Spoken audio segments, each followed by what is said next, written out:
What's up, you guys? LA Outdoors here, and a lot of people have not put any videos out about induction heaters, and I want one. So I got one in the mail. Oh my god! Interruptions. Can't do a video without interruptions. So here I've got a multimeter, an induction heater, and some earbuds so I can listen to music because my old ones broke while I work. So basically, I'm gonna make an informational video about them because I've been trying to get one forever, but nobody else has videos on them. They just have videos of them working, not how to do them. So I'm going to inform the audience. Let's get to it. Is it still going? Yeah, it's still going. Okay. Let's unbox this puppy.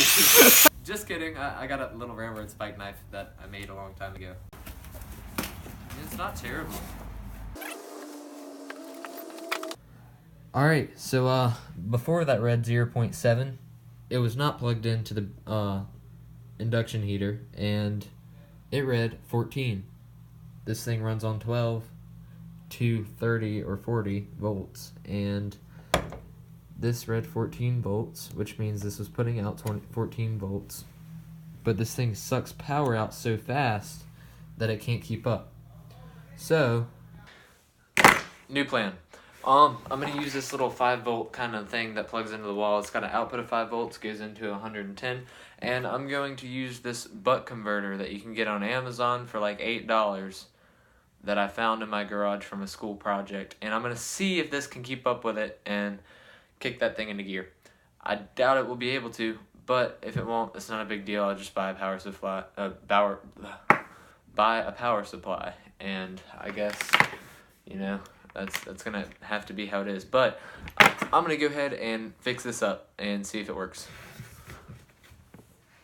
Alright guys, so I've got the boost converter plugged in. Peep my finger. It's 29.1. It's bouncing back and forth from 29 to 30, and I'm really nervous. I don't know if this is gonna work. I have no idea, but it's pretty inconsistent, and I'm gonna flip that switch, and if it works, I'm probably gonna pee myself. And it's also going to be very minimalist because the whole power supply deal did not work. So I'm going to go ahead and flip that switch. Just as I was suspected.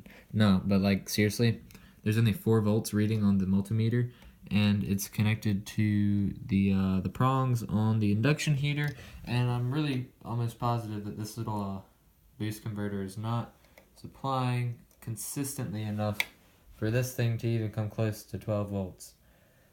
I mean, it did better than the power supply, but it's still not there enough. So I'm just going to buy a better power supply and hook it up to the induction heater. Also, that screwdriver's been sitting in there for like 10 minutes, and it hasn't even started to get orange or red or even heat up at all. So yeah, I'm definitely going to get a better power supply.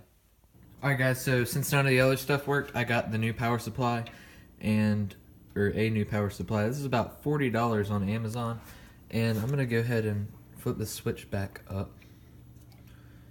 Okay, see, this thing goes up to 31 volts, but when I flip this switch, it gives me a little spark and all that, but this jumps right back down to 1.2.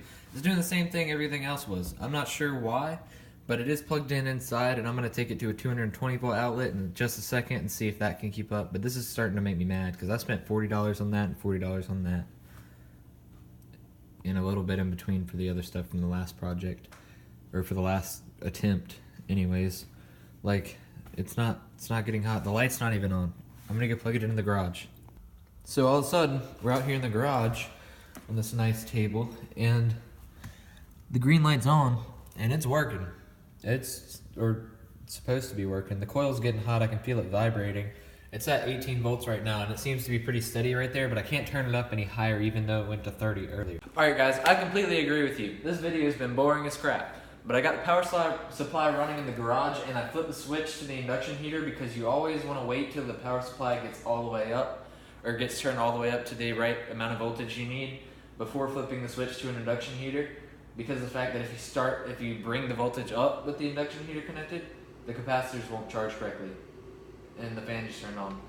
Anyways, but this thing is crazy. It takes 20 seconds for me to heat this screwdriver up till it's glowing yellow, wireless. Like, I'm not even touching it. All right, so as you can, well, the fan's going right now, but watch this. You'll hear the change in the you'll hear a certain sound, like a whining noise when this thing goes in, and I don't know what it is, but it's really cool. It like starts humming, but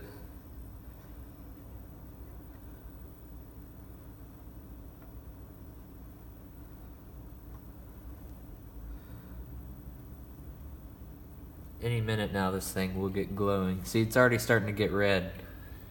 You guys can't see it too well, but it does look like this copper coil has been taking a lot of heat also.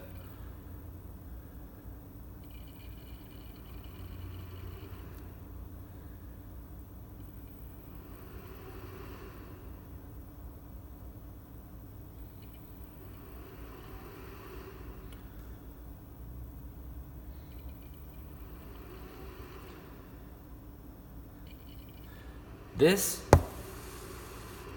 is crazy, okay? This is so crazy. It's heating up without even touching anything. And I want to see if we can put something bigger in it.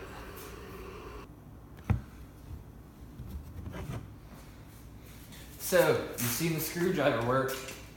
Let's try a railroad spike. Alright, wait, I gotta... Whoa, that's a little rickety there. Gotta flip the switch. Alright, switch is on. Induction heater's on. Whoa. As soon as I put the railroad spike in, the power supply jumps from 30 volts down to 7. Or to 8 rather.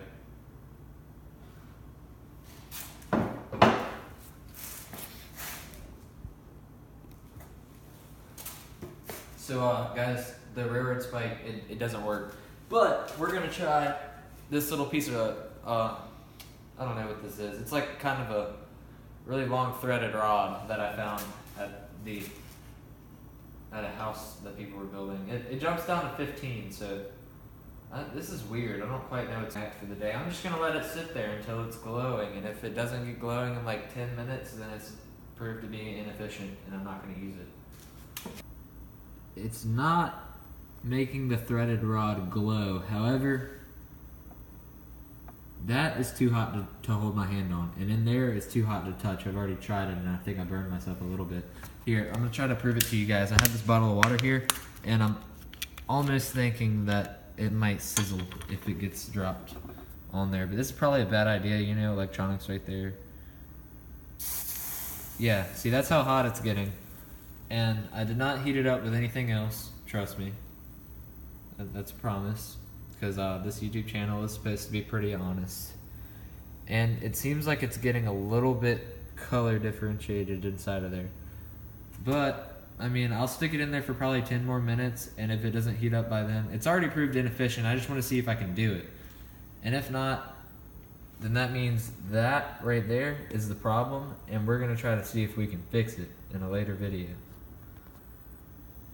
Alright guys, this is 1/4 inch round stock, and I put it in there just a while ago, but it's done the same thing as the 1/2 inch threaded rod, and it's jumped immediately down from 30 volts to 8.4 or 9 volts. And I'm really curious as to why that is. I think my power supply is not able to keep up with the resistance of the metal, but I don't know. A lot of people use these things for solder pots and stuff, and I would love to do that, except I have absolutely no use for a solder pot. I've maybe needed one twice, in which case I just loaded the wires up with solder. And a lot of people use them for like brake cables on bikes and stuff, but I don't know what I would use that for. But this is kind of cool anyways. I'd like to keep it. I spent $40 on this, so it's going to get used somehow. Or I'm just going to upgrade it and make it better and figure out a way to tamper with it and make it work to where it's good. But I'm going to wrap the video up here, guys. This has been a great project. This is definitely not the end of the project. I'm going to make it better. I'm going to make it able to heat up more metals. We heated up the 1/2 inch threaded rod, and I'm crazy excited, by the way. And we heated up the 1/4 inch rod, or round stock, but neither one of those got glowing yellow. The railroad spike definitely didn't do anything. For some reason, the voltage always drops on the machine from 31 to about 9 or 8 or 9 volts. And I don't know why that is, but I'm going to try to fix it. And at the same time, this thing always, like, the humming noise kind of slows when I put bigger metals in. But I'm gonna wrap this video up, probably gonna do another one on that. But my next video is either gonna be a hunting video or fishing video, or me actually using the blacksmith forge. I know a lot of you guys hate seeing those videos where I just make forges and then ruin projects and stuff. They're really boring, I know that. I'm just putting them in for the information. And this has been really fun. Subscribe, like, comment if you want to see more videos like this one, or just me screwing around outside, you know, playing around. And yeah, peace out, guys. Thank you for watching.